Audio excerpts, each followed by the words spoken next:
Le Grand Matin Sud Radio, 7h-9h, Jean-Jacques Bourdin. Éric Revel, bonjour. Bonjour Jean-Jacques, bonjour à tous. 6 millions de foyers français achètent un sapin de Noël naturel. 6 millions. Oui. Oui, mais c'est considérable. C'est considérable, ça fait Il y en a pour tous les goûts. Hein. Ah oui, ça fait un foyer français sur 5 quand même qui achète ce sapin de Noël. Alors vous avez raison, il y en a pour tous les goûts. Il y a 3 essences de sapins de Noël.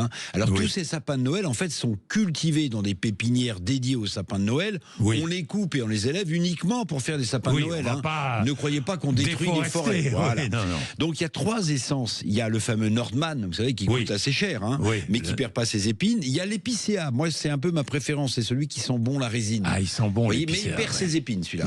Et puis il y a le Nobilis avec des aiguilles bleutées. Alors il est joli, ils sont un peu moins bons, mais bon, il y a ces 3 essences. Il faut savoir qu'à 80%, les 6 millions de sapins dont vous parlez, ils sont issus de France, ils viennent de France, donc circuit court, un bon bilan carbone, et le reste, ça vient du Danemark et de Belgique. Et le premier producteur de sapins au monde, c'est le Danemark, mais nous, nos sapins de Noël viennent de France. Ben ça, c'est une bonne nouvelle. Parce que le marché du sapin de Noël, c'est un énorme business. De quelle région française viennent-ils, ces sapins ? Alors, ils viennent, d'abord, il y a 6 000 hectares. Je crois, non ? Voilà, il y a 6 000 hectares qui sont cultivés en France pour le sapin de Noël. 6 000 hectares, bon, c'est la moitié de la surface de Paris. Bon, c'est à la fois beaucoup et pas beaucoup. Oui, ils viennent presque exclusivement du massif du Morvan. Vous savez, c'est en Bourgogne. En Bourgogne. Alors, ce sapin de Noël, vous l'avez dit, c'est un business absolument incroyable. Bon, si vous faites le calcul, vous allez trouver assez vite le chiffre, donc vous le ferez pas, Jean-Jacques.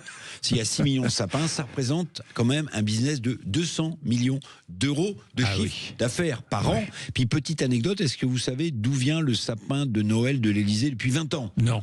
Du Morvan. Du Morvan aussi. Il vient de Bourgogne, c'est le grand sapin qu'on voit dans la cour de l'Élysée. Oui, je vois. Alors, à quelle époque, d'où vient cette tradition du sapin de Noël et les cadeaux au pied du sapin ? Alors tout le monde n'est pas d'accord, tout le monde essaie de tirer à lui, à sa région, l'origine. En gros, la tradition remonterait au XVIe siècle. 1521, je crois exactement, mais disons 16e siècle, où on retrouve la trace des premiers sapins de Noël en Alsace. Et puis pour la toute petite histoire, écoutez bien Jean-Jacques. Je vous écoute. Le sapin est la décoration de Noël la plus chère au monde. Où et combien ? Vous avez une idée ?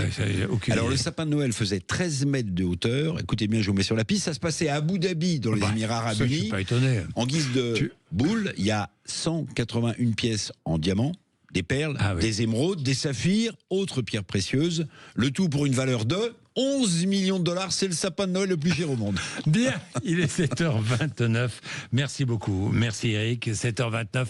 Avec Rémi André, pas de sapin. Oui, quoique les sapins sont couverts de neige, Rémi.